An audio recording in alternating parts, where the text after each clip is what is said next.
જય શ્રી કૃષ્ણ. રસીલો સ્વાદમાં તમારું સ્વાગત છે. આજે આપણે મિક્સ વેજ આલુ પરોઠા બનાવવાના છે.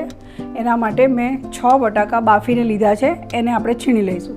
આપણા બટાકા છીણાઈ ગયા છે. હવે આપણે એનો વઘાર કરી લઈશું. એના માટે 2 ચમચી તેલ લીધું છે. જીરું એડ કરીશું. લીમડાના પાન એડ કરીશું. આદુ અને મરચાંની પેસ્ટ લીધી છે 1 ચમચી, એ એડ કરીશું. આખા ધાણા, મરી અને જીરુંને આવા કચરા ક્રશ કરી લીધા છે, એ એડ કરીશું.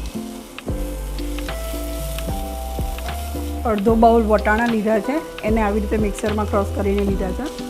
આ વઘાર કરવાથી પરોઠાનો ટેસ્ટ બહુ સરસ આવે છે. આ થોડી વાર સંતળાય એટલે આપણે મસાલા કરી લઈશું. 1 ચમચી ધાણા જીરું એડ કરીશું. અડધી ચમચી ગરમ મસાલો, 2 ચમચી સોલ્ટ એડ કરીશું. હવે આપણા બાફેલા બટાકામાં એડ કરી દઈશું. પિંચ હળદર એડ કરીશું. ધાણા એડ કરીશું અને અડધા લીંબુનો રસ એડ કરીશું. હવે આને પ્રોપર મિક્સ કરી લઈશું. આપણો આ મસાલો બરાબર મિક્સ થઈ ગયો છે. તમારે જો આલુ પરોઠા બનાવવા હોય તો આ મસાલાથી તમે આલુ પરોઠા બનાવી શકો છો. હું અત્યારે મિક્સ વેજ બનાવું છું એટલે એમાં 1 બાઉલ કોબી ચોપરમાં ચોપ કરીને લીધી છે, અડધો બાઉલ કેપ્સિકમ લીધું છે અને 1 બાઉલ ઓનિયન લીધી છે. 2 ઓનિયનને ચોપરમાં છીણીને લીધી છે. હવે હું આ 3 એડ કરું છું, પણ આને ડાયરેક્ટ એડ નથી કરવાનું. આનું પાણી નીચવી લેવાનું છે અને પછી એડ કરવાનું છે, નહીં તો આપણો બટાકાનો માવો ઢીલો થઈ જશે અને આપણને વણતા નહીં ફાવે આલુ પરોઠા. કેપ્સિકમ છે એને પણ આપણે આવી રીતે નીચવી લઈશું, પછી એડ કરીશું. કોબી છે એને પણ નીચવી લઈશું, પછી એડ કરીશું.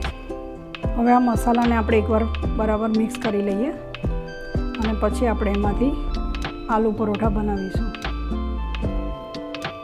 3 વાડકી લોટ લીધો છે ઘઉંનો, એમાં 2 ચમચી ઓઇલ એડ કરીશું, 1 ચમચી સોલ્ટ અને પાણીથી ઢીલો રોટલી જેવો લોટ બાંધી લઈશું.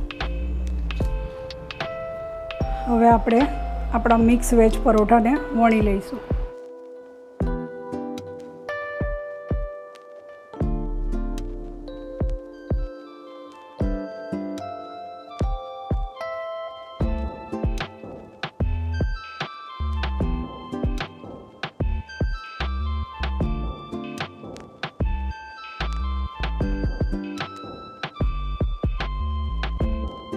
અને પરોઠાને વણી લઈશું.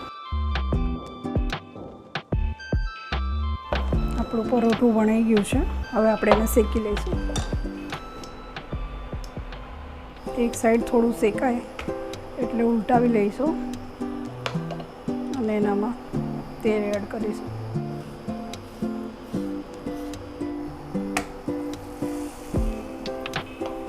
બીજી સાઈડ પર તેલ લગાવી લઈશું. હવે આપણા પરોઠા રેડી છે.